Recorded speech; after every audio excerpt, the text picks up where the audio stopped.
अपने द्वारा कमाए गए धन को स्वयं खर्च करने में सक्षम होने के कारण जू सिसी को विशेष रूप से खुशी महसूस हुई, और जब वह मुस्कुराती थी तो दो छोटे गड्ढे दिखाई देते थे। वह अब उतनी काली नहीं थी, लेकिन वह अभी भी औसत व्यक्ति से अधिक काली थी। हालांकि उसके चेहरे के निशान काफी हद तक मिट चुके थे। उसकी मुस्कुराहट संक्रामक थी और उसकी चिकनी काली आंखें काले अगेट की तरह चमक रही थीं, गहरी और चमकदार। जूओ किंग एक पल के लिए रुका और हल्के से हंसा, जैसी आपकी इच्छा। तारांकन। जब जू नैनियन सुबह उठी तो उसने पाया कि जिन यू फिर से चला गया था। वह ये सोचकर दुखी हुई कि उसका पति सचमुच ऊर्जा से भरपूर था। उसने ऐसा व्यवहार किया जैसे कुछ हुआ ही न हो, हालांकि वह सुबह 3 या 4 बजे तक जागता रहा था। वह किसी तरह जल्दी उठने में कामयाब हो गया और जू नैनियन अपनी कमर को सहारा देते हुए बिस्तर से बाहर निकल आई। आज से उसने सोचा कि उसे कुछ समय के लिए यहाँ रहना होगा। ये भविष्य जैसा नहीं था, जहाँ युवाओं का अकेले बाहर निकलना अभी लोकप्रिय नहीं था। जिन यू ने कभी भी कहीं और रहने की इच्छा का उल्लेख नहीं किया था, इसलिए उसने सोचा कि अब उसे जिन परिवार के साथ रहना होगा। परिवार में बहुत सारे लोग होने के कारण यह अच्छी बात थी कि सभी के साथ घुलना मिलना आसान था। अब तक तो सब ठीक है। बड़े मास्टर जिन के 3 बच्चे थे। सबसे बड़े जिन नानदोंग जिन यू के पिता थे। दूसरे जिन नानवेन जिन रुइयांग जिन शियाओनी और जिन रुइबिंग के पिता थे। सबसे छोटी जिन नैन्सी जिन यू की युवा चाची थी, उनके 2 बच्चे थे, जू कियांग और जू शियाओक्सिया। जू शियाओक्सिया और जिन शियाओनी दोनों हाई स्कूल में थे, जो पहले से ही अपने अंतिम वर्ष में थे। जहां तक जिन रुइबिंग और जू कियांग की बात है, उन्होंने अभी अभी विश्वविद्यालय जाना शुरू किया था। दरअसल जिन रुइबिंग और जू कियांग दोनों ही जू नैनियन से बड़े थे, लेकिन शायद उन्हें यह पता नहीं था। परिवार के साथ घुलना मिलना बहुत आसान था, कम से कम जू नैनियन को तो अब तक यही लगता था। आज अच्छा महसूस कर रही हूँ। कल उसके जिन गौजी ने कहा था कि वह उसके साथ एक बच्चा पैदा करने के लिए कड़ी मेहनत करना चाहता है, और जू नैनियन को नहीं पता था कि जिन यू ने उसका ब्रेन वॉश किया था या नहीं।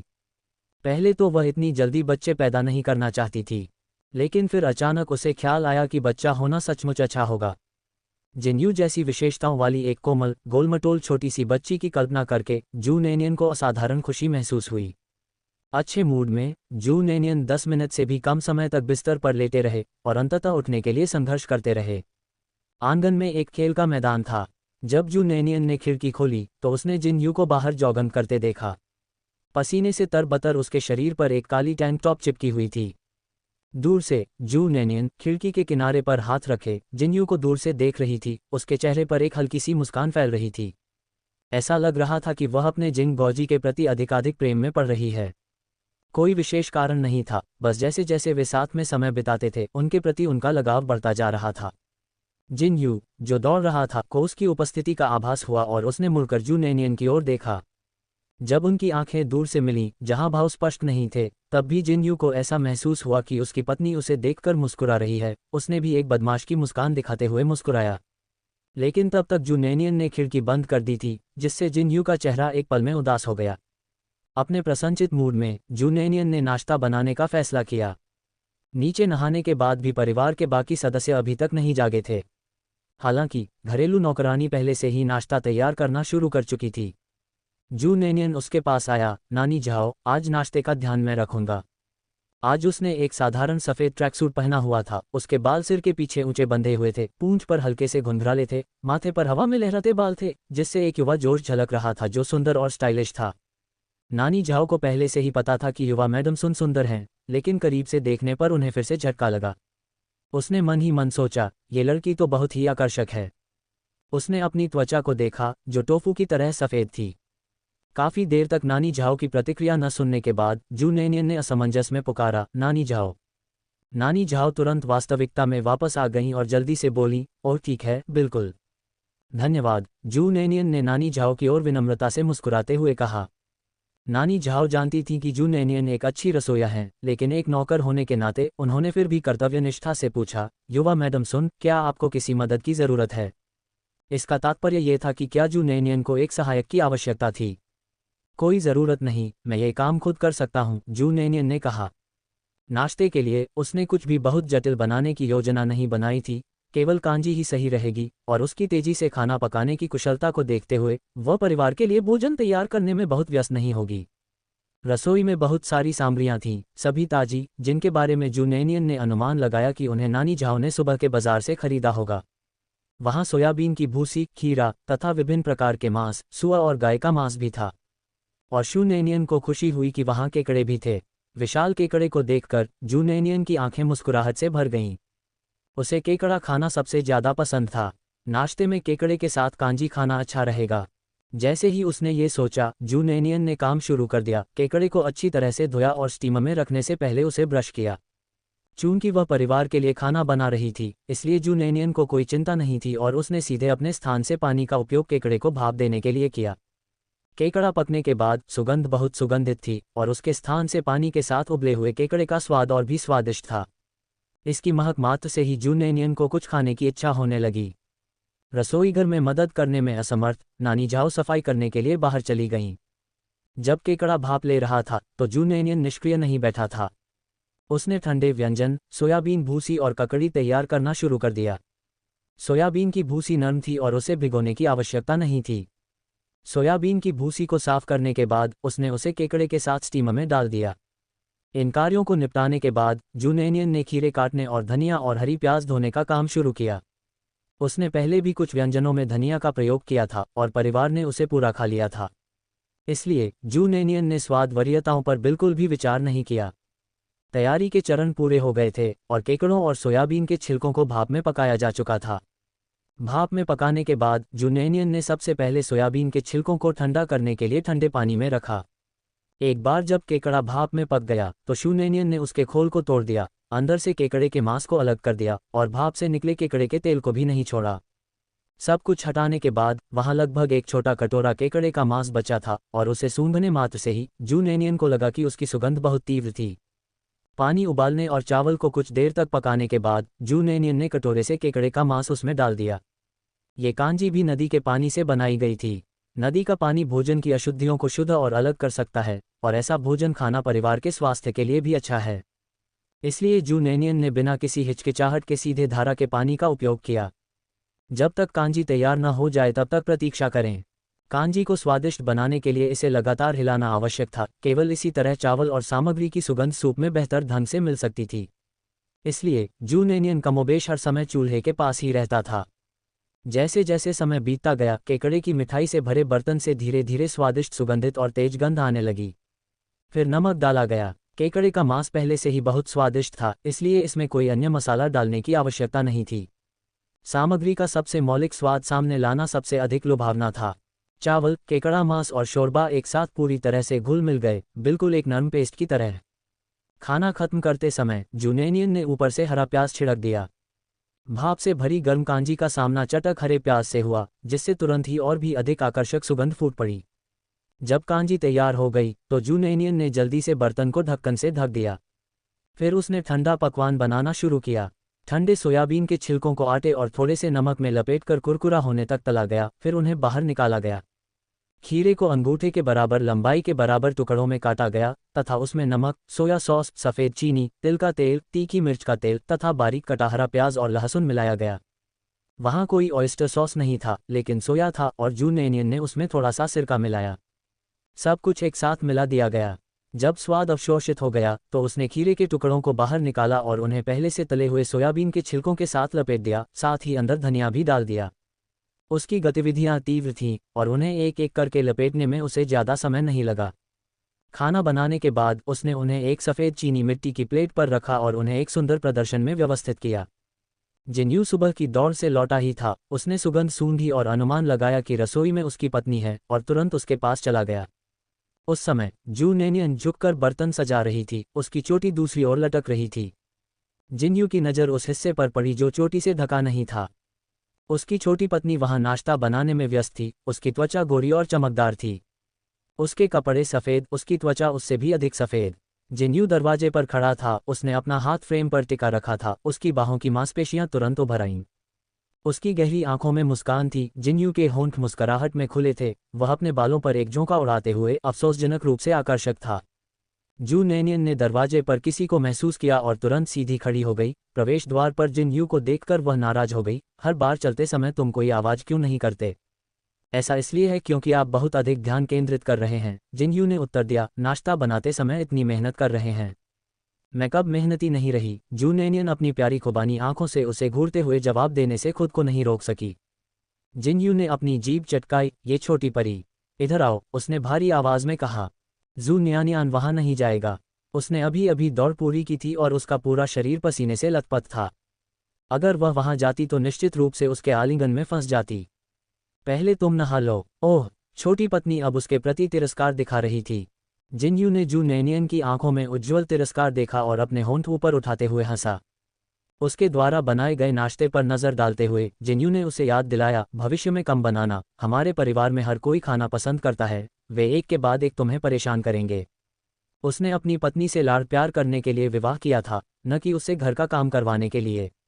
मैं अच्छे मूड में हूँ, जू नैनियन ने प्रसन्नतापूर्वक अपनी जीभ निकालते हुए कहा। जल्दी से नहा लो, फिर खाने के लिए बाहर आओ।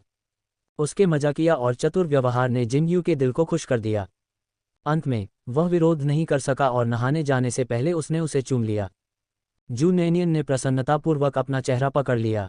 क्या करें, जब उसका जिन गौजी बदमाश था तब भी वह सुंदर था। जब से जू नैनियन ने जिनयू से शादी की थी, उसने अपने भीतर की बाधाओं को छोड़ दिया था और अपने दिल के प्रति सच्ची थी। कुछ ही मिनटों में परिवार के अन्य सदस्य एक एक करके उठने लगे। जिन रुइयांग पहले ही बेस पर लौट आए थे। जिनयू को भी आज वापस जाना होगा। जिन रुइबिंग सुबह सुबह स्वादिष्ट खुशबू से जाग गए। जू कियांग भी ऐसा ही था।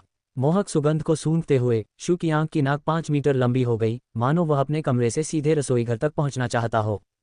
जिन शियाओनी और जू शियाओक्सिया भी खुशबू से बिस्तर से बाहर आ गए। ये कैसी खुशबू है, ये तो बहुत अच्छी है, जिन जियाओनी ने अपने बिखरे बालों को सहलाते हुए पूछा। मुझे भी नहीं पता, जू शियाओक्सिया ने अपनी आंखें रगड़ते हुए बुदबुदाया। जिन रुइबिंग, नानी झाओ ने आज क्या बनाया? वे चारों ऊपर से एक साथ नीचे आए। ये देखकर कि एल्डर मास्टर जिन पहले से ही एक कटोरा लेकर खाने की मेज पर इंतजार कर रहे थे, उत्सुकता से रसोईघर की ओर देख रहे थे। जिन रुइबिंग चौंके, अरे दादाजी आज इतनी जल्दी क्यों उठ गए? एल्डर मास्टर जिन की निगाहों का अनुसरण करते हुए सभी ने एक साथ रसोईघर की ओर देखा। तभी जिनयू अंदर से केकड़ा कांजी का एक बर्तन लेकर बाहर आया। जिनयू ने बहुत जल्दी स्नान किया और स्नान करने के तुरंत बाद अपनी पत्नी की मदद करने के लिए आया। शुकियांग ने शुरू में सोचा कि यह जिनयू था जिसने कांजी पकाई थी और कहा, चचेरे भाई ने वास्तव में हमारे लिए कांजी बनाई थी। उसकी अभिव्यक्ति अविश्वास से भरी थी। जिनयू की कांजी बहुत स्वादिष्ट थी और पूरा परिवार यह जानता था। लेकिन जिनयू को खाना बनाने के लिए राजी करना लगभग स्वर्ग तक चढ़ने जितना ही कठिन था। वे इसे कभी कभार ही खा पाते थे। जिन रुइबिंग ने बिना किसी खेद के जू कियांग को चिढ़ाते हुए कहा, भले ही यह बड़े चचेरे भाई ने बनाया हो, ये हमारे खाने के लिए नहीं है, हम तो बस चचेरे भाई की पत्नी के अच्छे भाग्य का लाभ उठा सकते हैं। इसके तुरंत बाद जू नैनियन अपने हाथों में 2 प्लेटें लेकर अंदर से बाहर आए। ये स्पष्ट नहीं था कि वे क्या थे, क्योंकि केवल मुड़ी हुई खालें ही दिखाई दे रही थीं। वह अभी भी एप्रन पहने हुए थी। एप्रन को देखकर जू की आंख को तुरंत एहसास हुआ कि यह उसके चचेरे भाई की पत्नी ही होगी जिसने खाना बनाया होगा। इसलिए वह और भी अधिक उत्साहित हो गया। जू नैनियन के खाना पकाने का स्वाद पहले चखने के कारण हर कोई जानता था कि जू नैनियन की पाककला कितनी उत्कृष्ट थी। इसलिए जैसे ही जू कियांग ने कदम बढ़ाया, बाकी लोग भी उसके पीछे पीछे दौड़े और जल्दी से नीचे आकर खाने की मेज पर बैठ गए। उनकी गतिविधियां असाधारण रूप से समन्वित थीं। जब जिनयू ने भाइयों और बहनों की पंक्ति को बड़े करीने से बैठे देखा तो उसने जू कियांग को लात मारी, जो उसके सबसे करीब था, और गुस्से से कहा, जाओ कटोरे ले आओ, क्या तुम्हें लगता है कि मैं यहाँ तुम्हारी सेवा करने आया हूँ? जब तक इसका मतलब स्वादिष्ट भोजन का आनंद लेना था, जू कियांग कुछ भी करने को तैयार था। जिनयू द्वारा उसे लात मारने के बाद वह कटोरे लाने के लिए रसोई की ओर भागा। हालांकि वह केवल 3 कटोरे ही ला सका। जिन रुइबिंग और अन्य लोग कटोरे के गायब होने के बारे में शिकायत करने ही वाले थे कि उन्होंने देखा कि जू कियांग ने चापलूसी करते हुए अन्य 2 कटोरे जिनयू और जू नैनियन के सामने रख दिए और एक को अपने पास कसकर पकड़ लिया। जिन रुइबिंग और अन्य लोग क्षण भर के लिए अवाक रह गए। ऐसा लग रहा था कि उसने उन तीनों की पूरी तरह से उपेक्षा कर दी थी। बिना किसी हिचकिचाहट के जिन रुइबिंग तुरंत कटोरे लेने के लिए रसोई में भाग गया। जू शियाओक्सिया और जिन शियाओनी ने जल्दी से कहा, भाई चचेरे भाई, मेरा भी ले लो। जिनयू ने जू नैनियन और एल्डर मास्टर जिन को दलिया परोसा तथा बाकी लोगों को स्वयं परोसने के लिए छोड़ दिया।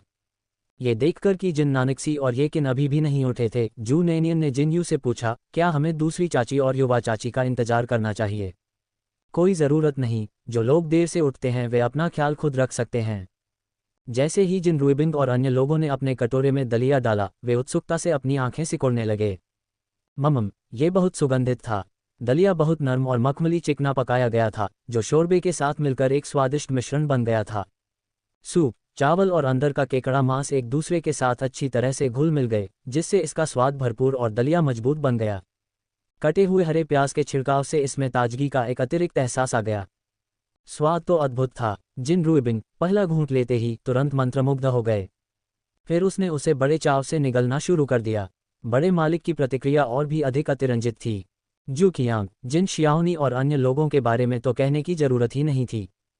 खासकर जिन जियाओनी, दलिया पीते हुए उसे राहत महसूस हुई।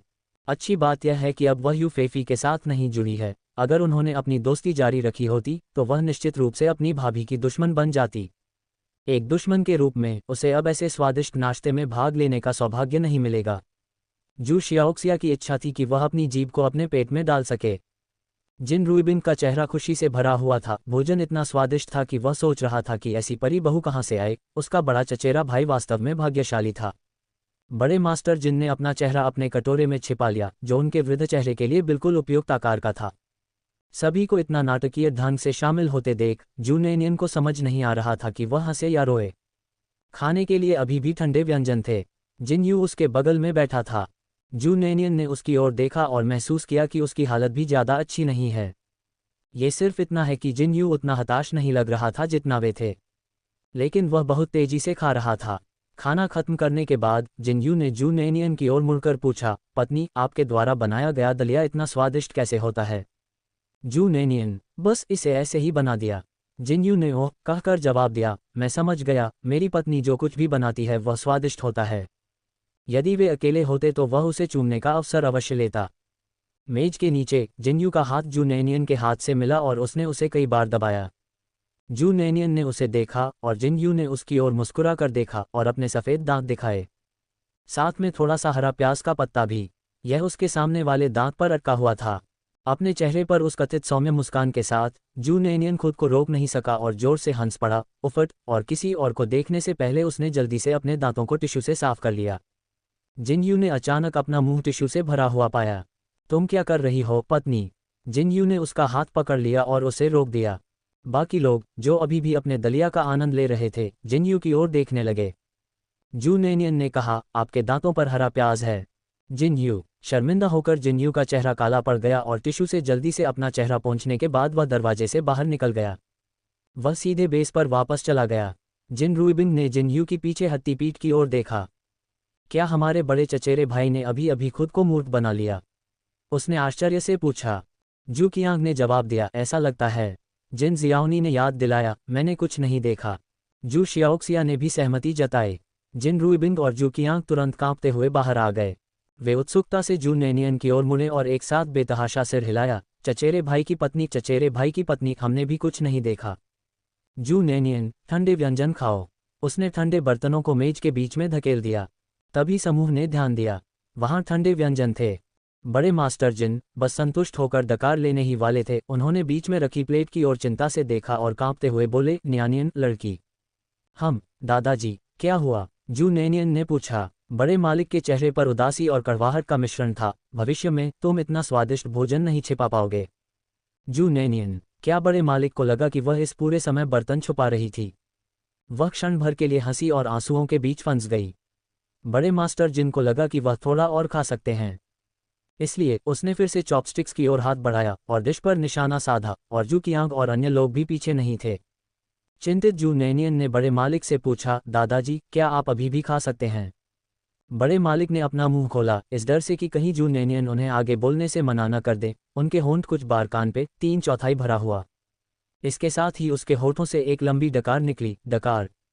जू नेनियन, पूर्ण होने तक खाना है। जू नेनियन ने वास्तव में अपने क्षितिज को व्यापक बना दिया। एल्डर मास्टर जिन के कांपते हुए हाथ को चॉपस्टिक की ओर बढ़ते हुए एक ठंडा डिश रोल उठाने के लिए बढ़ते हुए देखकर जू नेनियन खुद को रोक नहीं सका और हंसते हुए बोला, दादाजी, आप केवल एक और ले सकते हैं।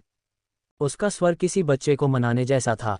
ये सुनकर एल्डर मास्टर जिन के होंठ तुरंत सिकुड़ गए और उन्होंने जू नेनियन की ओर एक दयनीय नज़र डाली। ऐसा लग रहा था जैसे वह आंसू बहाने वाले हों। जू नेनियन ने जल्दी से हंसते हुए कहा, दादाजी, अब जब नेनियन यहाँ रह रहे हैं, अगर आप इसे खाना चाहते हैं तो मैं इसे बाद में आपके लिए बनाऊंगी। आपको अभी इतना खाने की ज़रूरत नहीं है, वरना बाद में पेट भरा होने के कारण आपको असहजता महसूस होगी। ठीक है दादाजी, इतना मत खाए, तुम्हें पेट दर्द होगा, कम खाओ। जू कियांग ने जू नैनियन के शब्दों को दोहराया। यदि वह अपने चॉपस्टिक्स के साथ इतनी तेजी से ठंडे डिश रोल नहीं उठा रहा होता तो जू नैनियन को वास्तव में विश्वास होता कि वह एल्डर मास्टर जिन के लिए चिंतित था। उसे इस तरह देखकर वह तुरंत समझ गई कि वह चिंतित था कि एल्डर मास्टर जिन सभी ठंडे पकवानों को छीन लेंगे। ऐसे जीवित खजाने वाले परिवार के साथ जू नैनियन को लगा कि जीवन बहुत अधिक मज़ेदार हो गया है। घर पर एक आया थी, इसलिए ऐसा नहीं था कि उसे पूरे परिवार की देखभाल करनी पड़ती थी। यदि उसका मूड अच्छा होता तो वह खाना बनाती, यदि नहीं तो भी नानी मौजूद रहती।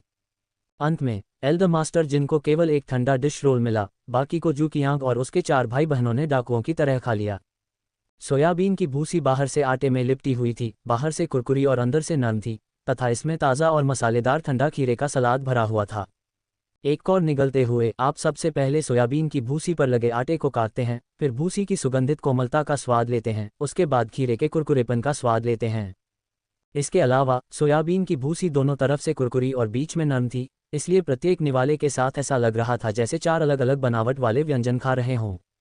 यद्यपि यह व्यंजन सरल था, फिर भी इसने अविश्वसनीय रूप से ताज़ा स्वाद पैदा किया। सोयाबीन की भूसी को तेल में तला गया था, लेकिन वह बिल्कुल भी चिकनी नहीं थी, क्योंकि खीरे के कुरकुरेपन ने हल्के तेल को पूरी तरह से छुपा दिया था। और अंदर का खीरा अच्छी तरह मसालेदार था, फिर भी उसकी कुरकुरी मिठास बरकरार थी। एल्डर मास्टर जिन ने कभी भी इतना स्वादिष्ट और असाधारण ठंडा व्यंजन रोल नहीं चखा था। वह जू नैनियन के खाना पकाने की प्रशंसा करते रहे। एक ठंडा डिश रोल खत्म करने के बाद एल्डर मास्टर जिन के मुंह में दूसरे के लिए पानी आ गया, लेकिन जू नैनियन ने उसे रोक दिया। दादाजी, आप सचमुच अब और नहीं खा सकते। जू नैनियन की अभिव्यक्ति काफ़ी गंभीर थी, साथ ही प्लेट में कुछ भी नहीं बचा था, क्योंकि वे सभी जू कियांग और अन्य लोगों के कटोरे में सुरक्षित थे। यद्यपि एल्डर मास्टर जिन अनिच्छुक थे, फिर भी उन्होंने आज्ञाकारी रूप से अपनी चॉपस्टिक नीचे रख दी। तभी उसने संतुष्टि के साथ डकार ली, ये सच है, मुझे अब और नहीं खाना चाहिए। उन्होंने ऐसा कहा, लेकिन एल्डर मास्टर जिन की नज़रें जू कियांग के कटोरे की सामग्री पर घूमती रहीं। इस स्पष्ट तीखी निगाह को देखकर जू कियांग हैरान रह गया। ऊपर देखते हुए और एल्डर मास्टर जिन की लालच भरी निगाहों से मिलते हुए उसने सहज रूप से अपने कटोरे को अपने हाथ से ढक लिया। ये देखकर एल्डर मास्टर जिन को लगा कि इस अयोग्य वंशज को अपनी छड़ी से पीट पीट कर मार डालेंगे। वह अपने सामने रखे भोजन की रखवाली करने की हिम्मत कैसे कर सकता है। वह तो बस देखना चाहता था और उसे इसकी भी इजाज़त नहीं थी। यह शापित बच्चा। इस बीच जिन शियाओनी, जू शियाओक्सिया और जिन रुइबिंग समेत अन्य लोग जू नैनियन के पाक कौशल से पूरी तरह से प्रभावित हुए। जिन रुइबिंग ने तो खुद से कसम खा ली कि जब तक उसके चचेरे भाई की पत्नी खाना बना रही है, वह बिल्कुल भी बाहर नहीं जाएगा। जिन शियाओनी और अन्य लोगों को भी पेट भरा हुआ महसूस हुआ और वे अपने गोल पेट के साथ टहलने के लिए घर से बाहर निकल गए और जू नैनियन को कृतज्ञतापूर्वक धन्यवाद देना नहीं भूले। उनके चेहरों के भाव और उनके स्वर से जू नैनियन को ऐसा महसूस हुआ जैसे उसने न केवल अपने परिवार के लिए नाश्ता बनाया हो, बल्कि कूड़े के ढेर से बेघर लोगों का एक समूह घर लाया हो। क्योंकि उसने इन बेघर लोगों को ढेर सारा खाना दिया था, इसलिए वे उत्सुकता और प्रशंसा भरी निगाहों से उसकी ओर देखते थे, मानो वह उनकी रक्षक हो। बड़े मास्टर जिन भी पेट भर खाना खाकर टहलने के लिए बाहर चले गए। जू नैनियन घर में अकेली रह गई। बर्तन में अभी भी अच्छी मात्रा में दलिया था। इसे ढक्कन से ढकते हुए जू नैनियन ने येकिन और जिन नानक्सी के बारे में सोचा, जिन्होंने अभी तक खाना नहीं खाया था, और नानी झाओ से कहा, जो बर्तन साफ कर रही थी, नानी झाओ, जब युवा चाची और चचेरे भाई की पत्नी उठें तो कृपया उनके लिए इसे गर्म करें। निश्चित रूप से युवा मैडम सुन, नानी झाओ ने सम्मानपूर्वक उत्तर दिया। दरअसल जू नैनियन को इन लंबी उपाधियों की आदत नहीं थी। ये सुनकर उसने नानी झाओ से कहा, नानी झाओ, मुझे यंग मैडम सुन कहने की कोई ज़रूरत नहीं है, बस मुझे नैनियन कहो। नानी झाओ के चेहरे पर एक सौम्य मुस्कान थी। बेशक, यंग मैडम सन। जू नैनियन, ठीक है। ऐसा लगता है जैसे उसने कभी कुछ कहा ही नहीं। नानी झाओ के उसे संबोधित करने के तरीके को बदलने में असमर्थ जू नैनियन ने इसके बारे में और अधिक परेशानी नहीं उठाई। वैसे भी उसे जल्दी ही बाहर जाना था। जू नैनियन को पता नहीं था कि जब वह नानी झाओ को निर्देश दे रही थी, तब येकिन पहले ही अपने कमरे से निकल चुकी थी और नीचे आने वाली थी। जू नैनियन के निर्देश सुनकर येकिन के चेहरे पर एक सौम्य मुस्कान आ गई। कितना अच्छा बच्चा है। वास्तव में जिन परिवार में जिन यू ने चाहे किसी भी प्रकार की बहू से विवाह किया हो, येकिन हस्तक्षेप नहीं करती थी, और यही बात उसके अपने बच्चों के साथ भी थी। विवाह 2 लोगों के बीच का मामला है, जैसे पानी पीना, व्यक्ति स्वयं ही जान लेता है कि यह ठंडा है या गर्म। जब तक जिन यू खुश था, वह काफ़ी अच्छा था। जिन परिवार में भी उसने यही अनुभव किया था, बड़ी पीढ़ी का कोई भी व्यक्ति, चाहे वह सबसे पुराना परिवार हो या दूसरा परिवार, या यहाँ तक कि सास जो मर चुकी थी, कभी भी उसके वैवाहिक मामलों में हस्तक्षेप नहीं करता था। कोई भी किसी दूसरे के पारिवारिक व्यवसाय का प्रबंधन नहीं करता था। कठिनाई आने पर सभी लोग मदद करते थे। यही कारण है कि जिन परिवार की युवा पीढ़ी हमेशा इतनी सामंजस्यपूर्ण रूप से साथ रह पाती थी। इसलिए चाहे जू नैनियन अच्छी हो या बुरी, लेकिन का इरादा उसके साथ शिष्टाचार से पेश आने का था। लेकिन उसने यह उम्मीद नहीं की थी कि लड़की इतनी आकर्षक होगी। हालांकि यह एक छोटी सी बात थी, फिर भी इससे येकिन को तसल्ली मिली।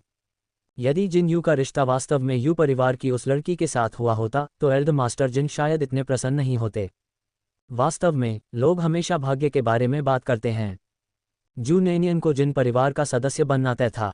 जू नैनियन के चले जाने के बाद जिन नैनिक्सी भी बिस्तर से बाहर निकल गए। येकिन को नीचे दलिया पीते हुए देखकर वह खुशी से सीढ़ियों से नीचे उतरी। यो दूसरी भाभी दलिया खा रही हो? सुगंध सूंघते हुए जिन नानिक्सी ने सूंघते हुए कहा, नानी जाओ, बुरा नहीं है, आपकी पाक कला में सुधार हुआ है। इससे पहले कि नानी जाओ कुछ समझा पाती, येकिन ने बीच में कहा, ये नैनियन ने बनाया है, नानी जाओ के पास ये कौशल नहीं है। नानी जाओ ने कहा, वास्तव में नहीं, युवा मैडम सन की पाककला प्रतिभा की बराबरी बहुत कम लोग कर सकते हैं। जिन नानिक्सी की आंखें चमक उठीं जब उन्होंने सुना कि यह जू नैनियन द्वारा बनाया गया था।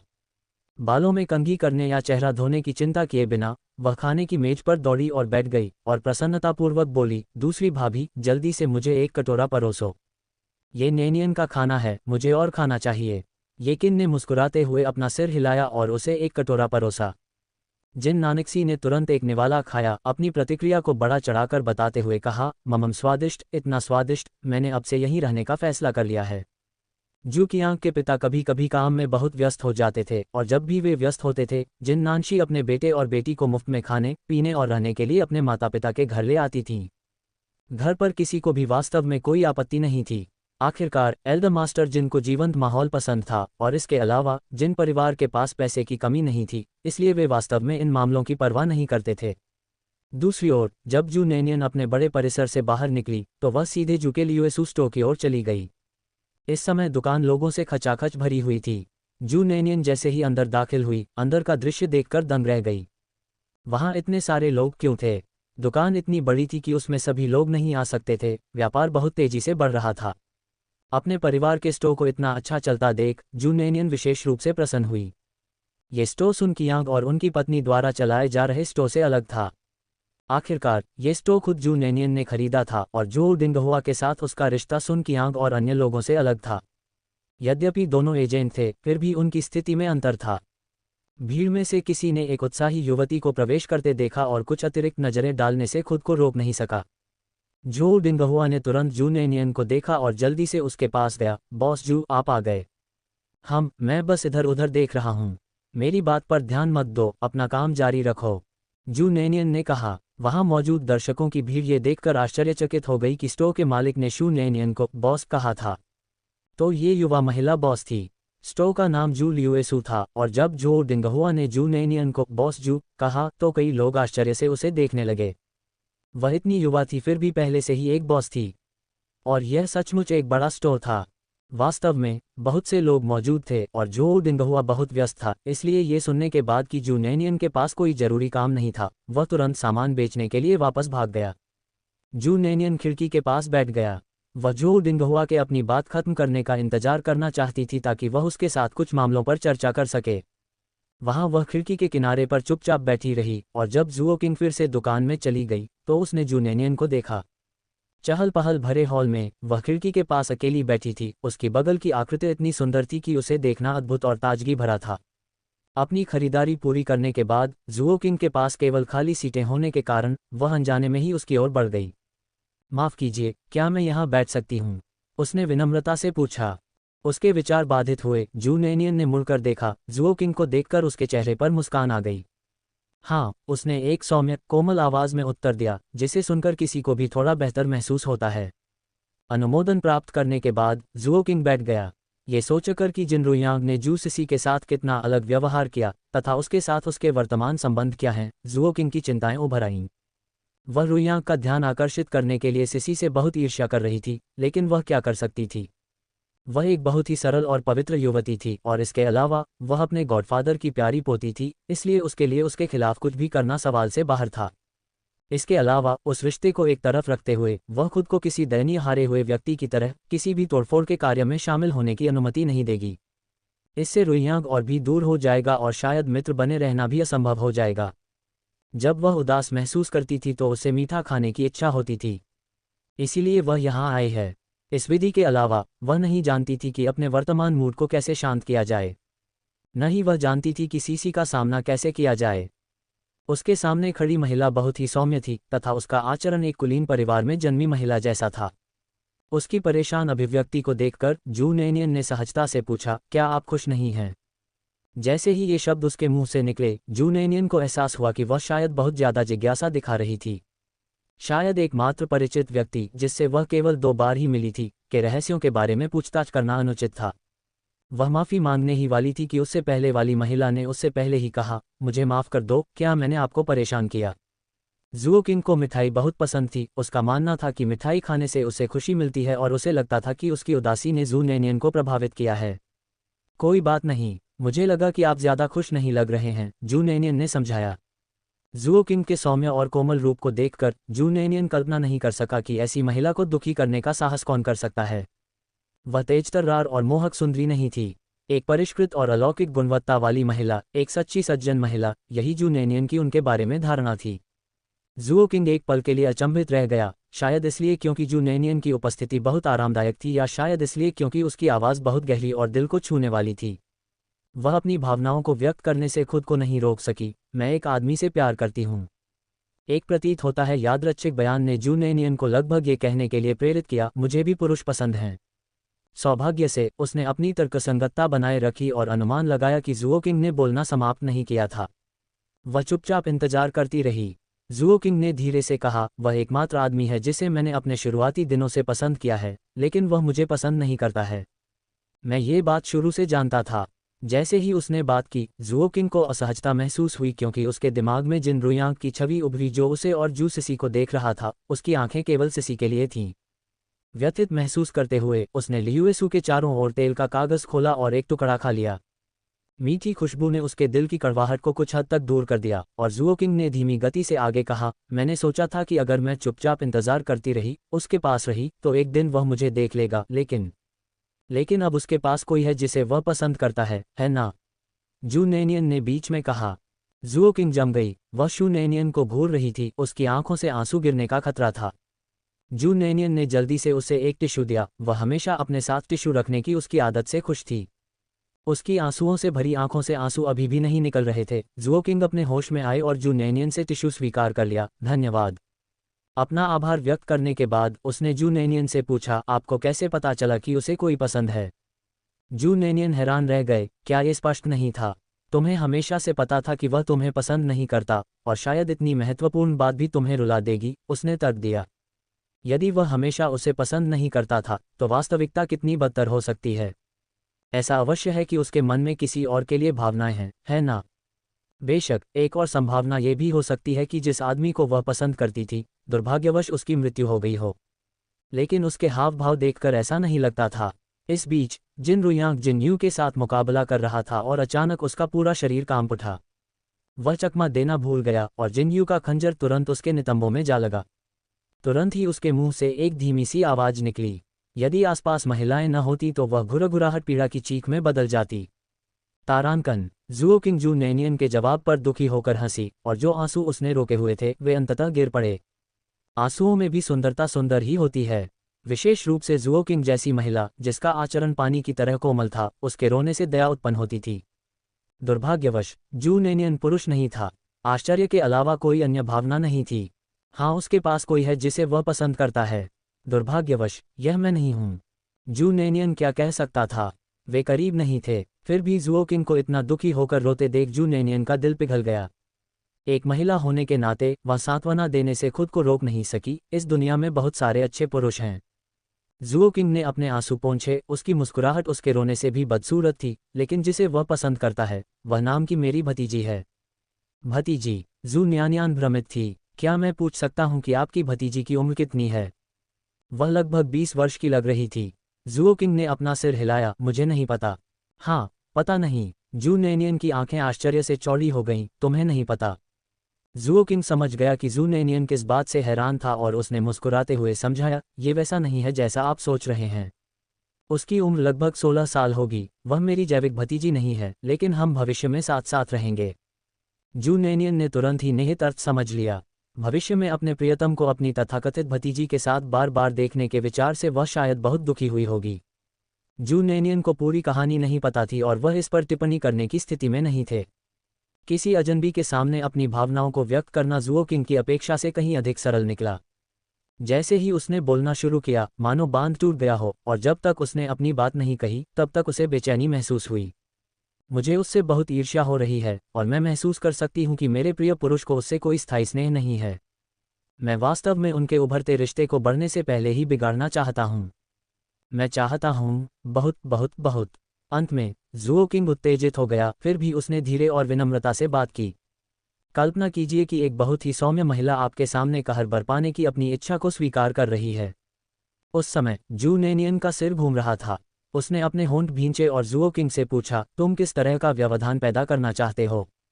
मैं चाहती हूं कि जुओ किंग ने अपने निचले होंठ को काटा। मैं अपनी तथाकथित भतीजी को बताना चाहती हूं कि वह मुझसे प्यार करता है, ताकि उसके दिमाग से यह धारणा निकल जाए। जू नेनियन ने कहानी के बाकी हिस्से के लिए चुपचाप इंतजार किया। और फिर क्या? और फिर जुओ किंग की आवाज़ धीमी हो गई, लेकिन वह मुझसे प्यार नहीं करता। अगर मैं उनके अवसरों को बर्बाद भी कर दूं, तो भी हो सकता है कि वह मुझे नहीं, बल्कि किसी और महिला को पसंद करने लगे। आखिरकार, यदि वह इतने वर्षों से उसके प्यार में नहीं पड़ा था, तो अब ये थोड़ा मुश्किल लग रहा था। अचानक जू नेनियन को लगा कि यह महिला अविश्वसनीय रूप से उचित है, लेकिन किसी कारण से उसे अपने सामने वाली महिला का चरित्र थोड़ा मनोरंजक लगा। जब कोई कुछ बुरा करना चाहता है तो कौन इतनी सारी चीज़ों के बारे में सोचता है? जुओ किंग ने कहा, इसके अलावा वह लड़की मेरे गॉडफादर की जैविक पोती है, जो उनके लिए बहुत महत्वपूर्ण है। मैं ऐसा कुछ नहीं करना चाहता जिससे मेरे प्रियजनों को नुकसान पहुंचे।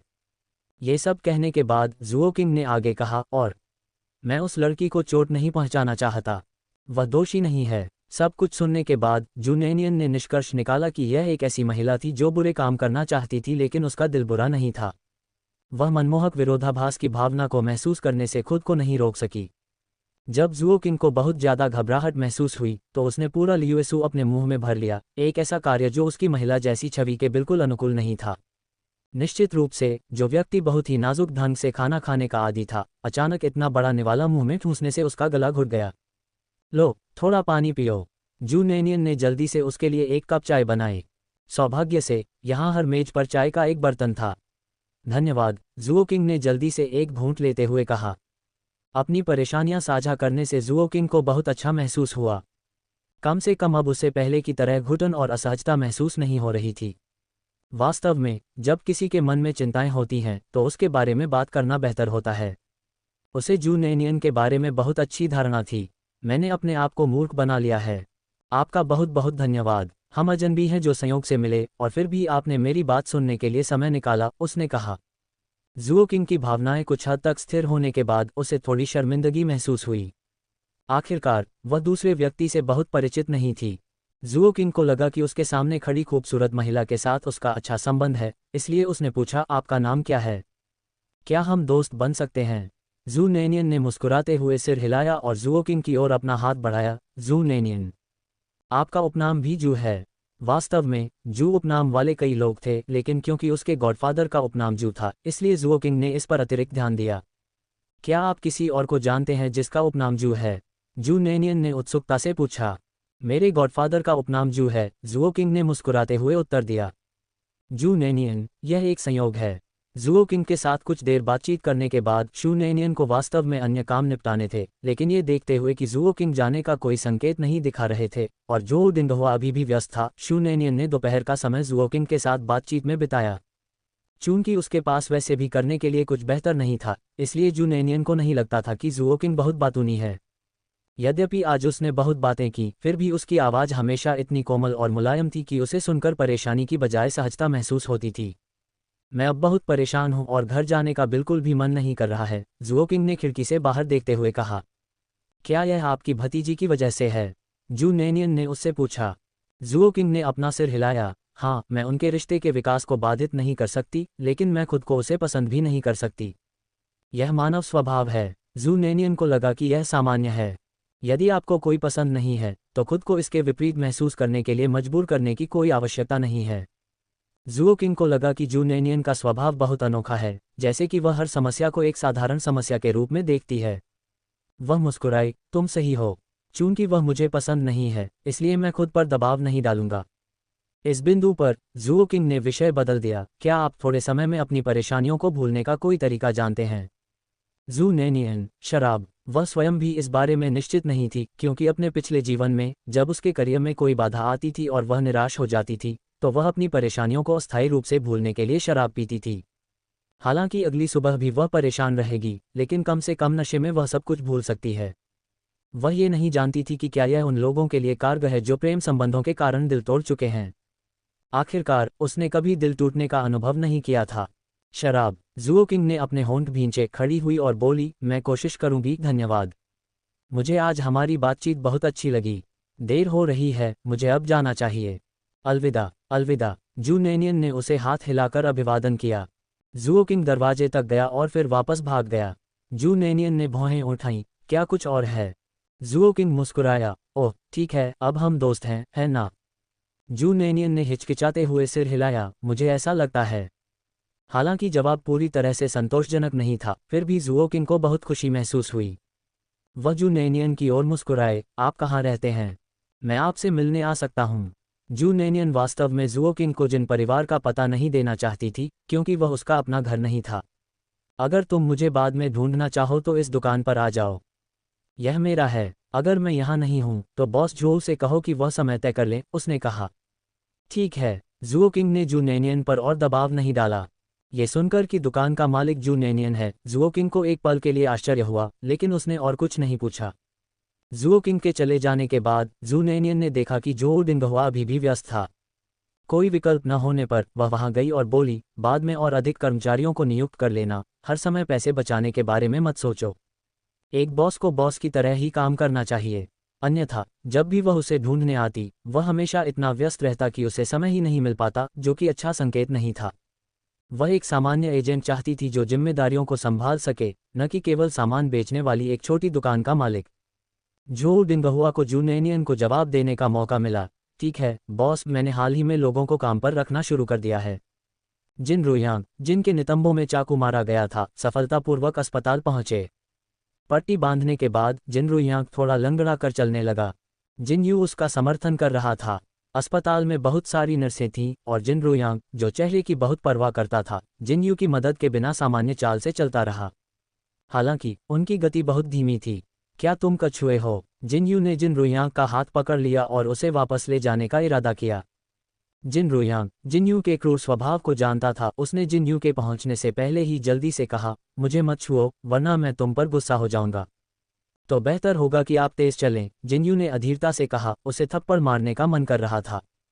जिन रुयांग ने बहुत भारी कदम उठाया और दर्द से हौंफने लगा, उसके माथे पर पसीना आ गया। दर्द कम होने के बाद जिन रुयांग ने धीरे से कहा, मैं इसके लिए किसे धन्यवाद दूं? हाथों से अभ्यास करने पर आप ध्यान भटका देते हैं। तुम्हें क्या लगता है इसमें किसकी गलती है? जिन यू ने तिरछी नज़र से पूछा। जिन रुयांग, कौन जानता था कि वह अचानक क्यों ध्यान भटक गया?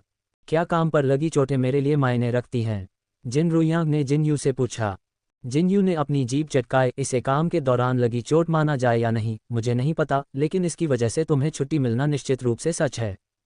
ये सुनते ही जिन रुयांग के पतले होंठों पर मुस्कान आ गई, ये तो अच्छी खबर है।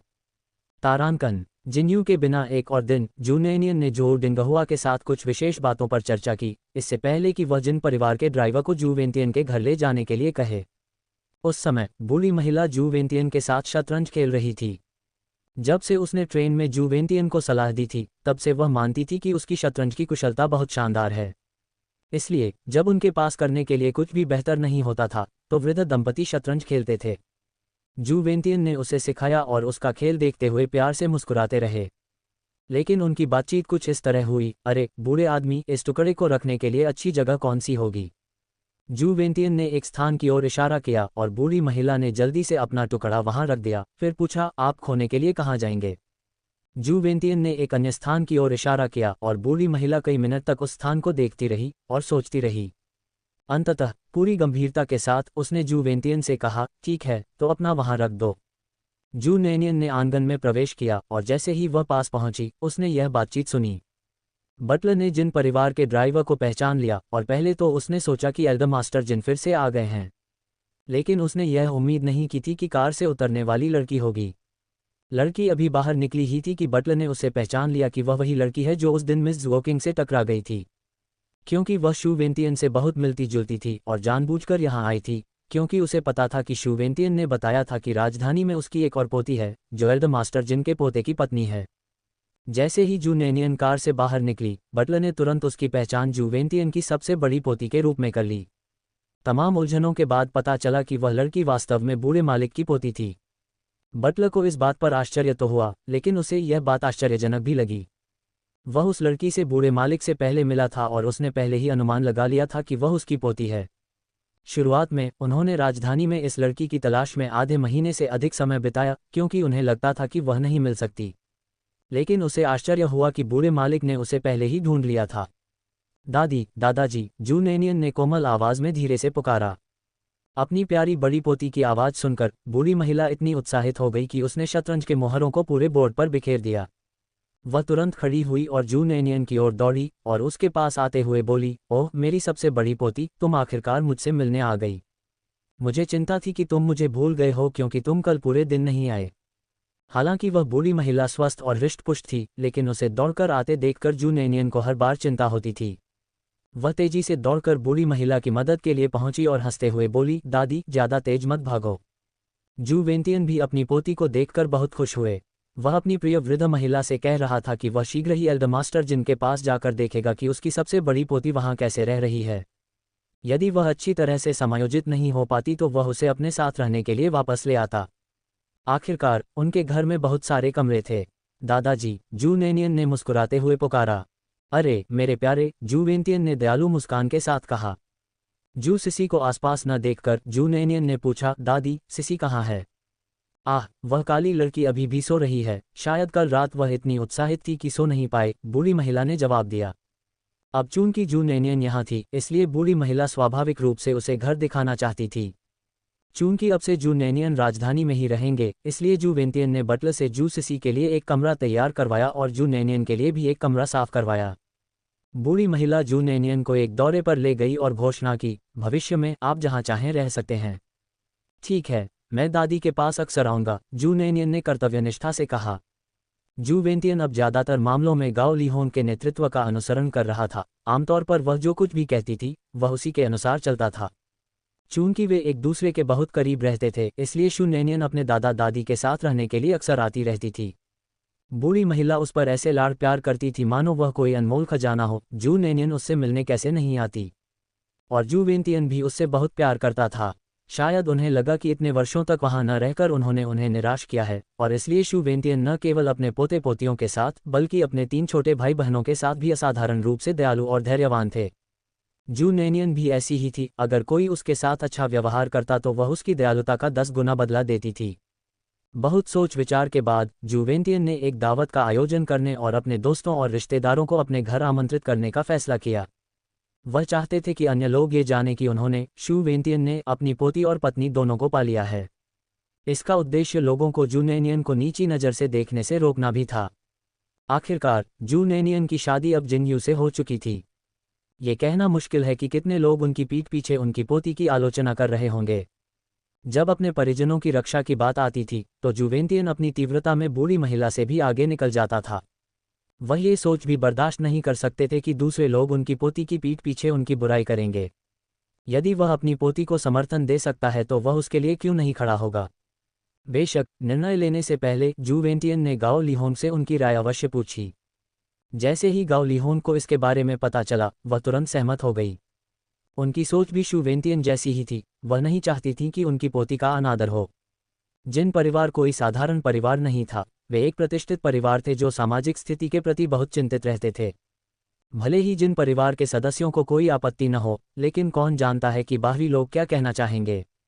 जू वेंतियन और गाओ लीहोन ने जू नेनियन के सामने ही इस मामले पर चर्चा की। दोनों बुजुर्गों को इस तरह देखते हुए कि वे उसकी ओर से निर्णय लेना चाहते हैं, जैसे कि उसे पहले ही धमकाया जा चुका है, जू नेनियन ने जल्दी से कहा, दादी, वास्तव में इन सभी परेशानियों से गुजरने की कोई आवश्यकता नहीं है, कोई भी मुझे धमका नहीं रहा है। आमतौर पर आज्ञाकारी रहने वाली दादी इस समय जू नेनियन की बातों पर ध्यान नहीं दे रही थीं। बेबी नियान, डरो मत, तुम्हारे दादाजी तुम्हारे साथ हैं। अब देखते हैं कौन तुम्हारी पीठ पीछे बात करने की हिम्मत करता है, दादी ने उत्साहित होकर कहा। जू नेनियन, अब तक उसने सचमुच कोई गपशप नहीं सुनी थी। बेशक, ऐसा इसलिए भी हो सकता है क्योंकि वह बड़े प्रांगण में जिन परिवार के सदस्यों के अलावा अन्य लोगों से शायद ही कभी मिली हो। जब भी वह बाहर जाती थी तो जिन परिवार का ड्राइवर ही उसे ले जाता था। हालांकि दोनों बुजुर्गों को अपनी ओर से निर्णय लेने के लिए इतना दृढ़ देखकर जू नेनियन ने उन्हें रोकना जारी नहीं रखा। इस बार वह बूढ़े मालिक और दादी से मिलने के अलावा मुख्य रूप से जू सिसी के लिए पतला किया हुआ झरने का पानी लाने आई थी। उसके चेहरे के निशान पूरी तरह से ठीक नहीं हुए थे, इसलिए उसे इसका प्रयोग जारी रखना होगा। वह इसकी कई बोतलें भी ले आए। झरने के पानी की एक छोटी बूंद को लगभग पूरी बोतल पानी में घोला गया। जब जू सिसी नीचे आई और उन्होंने जू नेनियन को लिविंग रूम में दादी के साथ बातें करते देखा तो वह खुशी से नीचे दौड़ी। बहन नेनियन, आपका बाइन।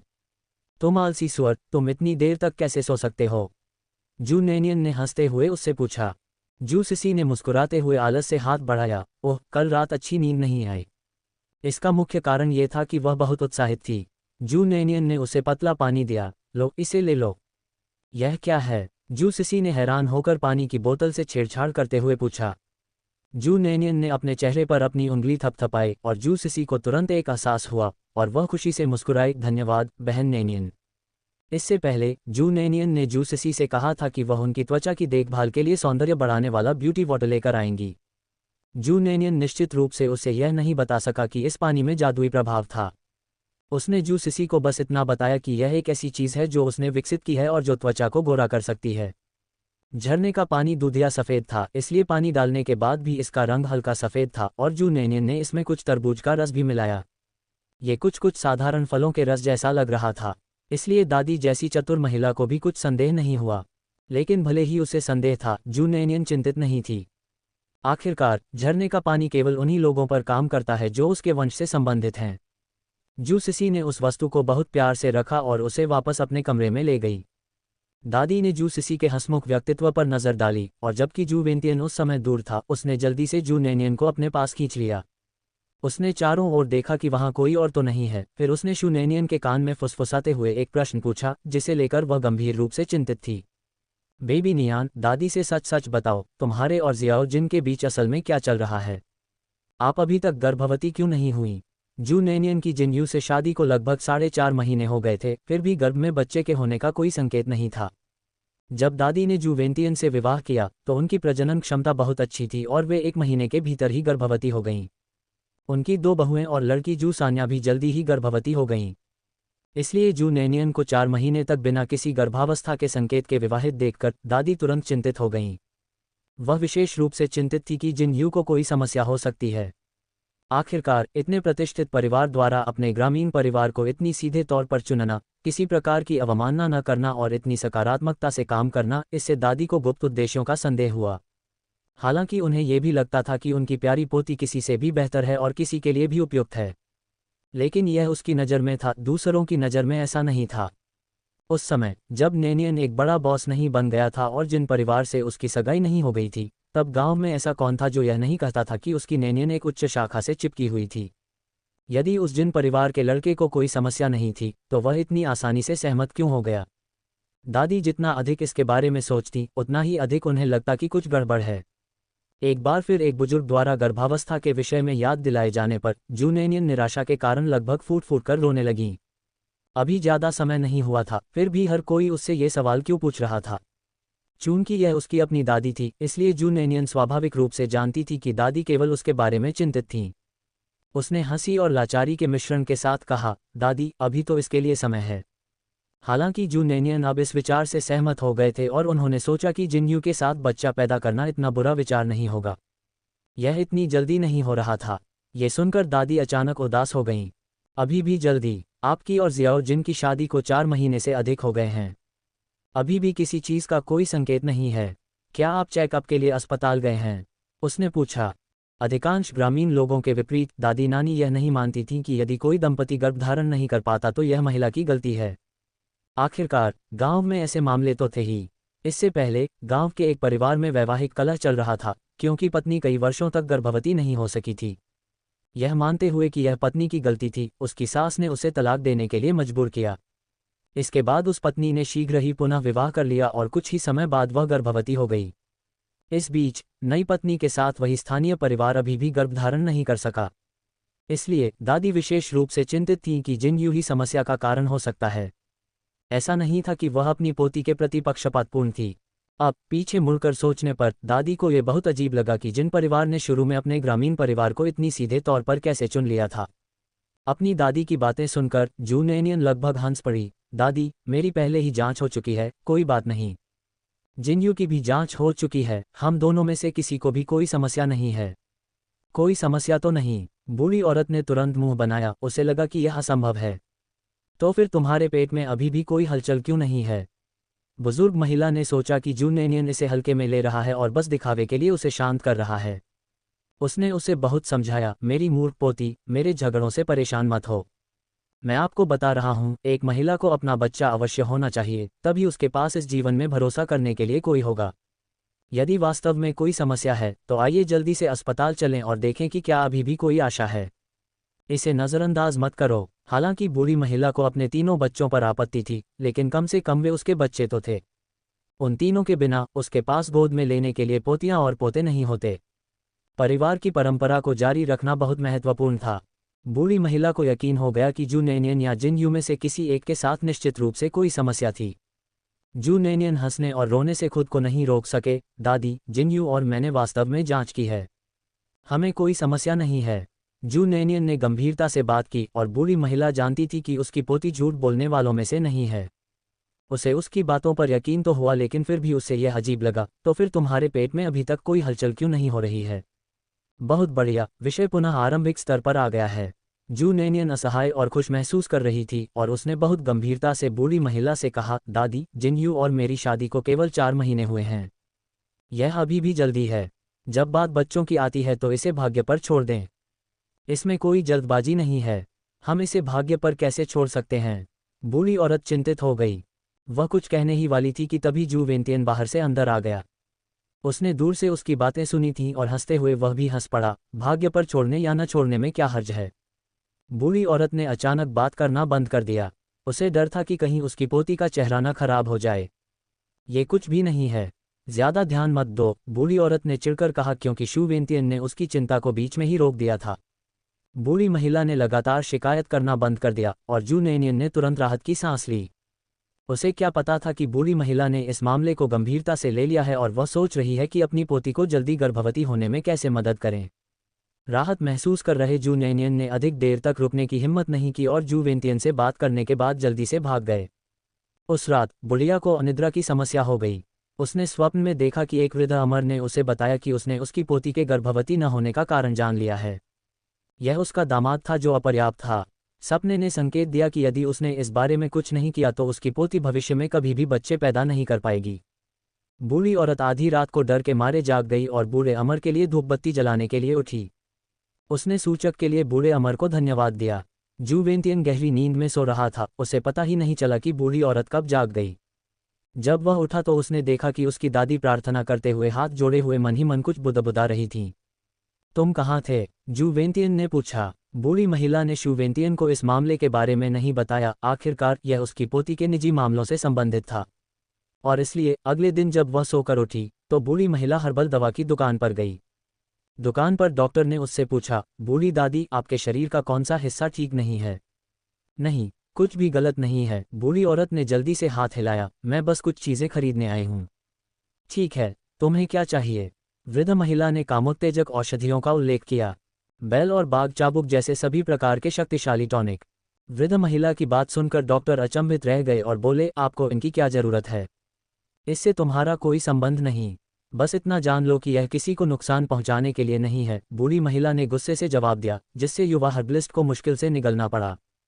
औषधि विक्रेता ने जल्दी से दुकान में मौजूद सभी चीजें बूढ़ी महिला के लिए इकट्ठा कर लीं।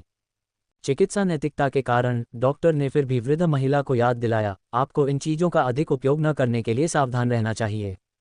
मुझे पता है, बूढ़ी महिला ने अपना हाथ हिलाया और सामान घर ले गई।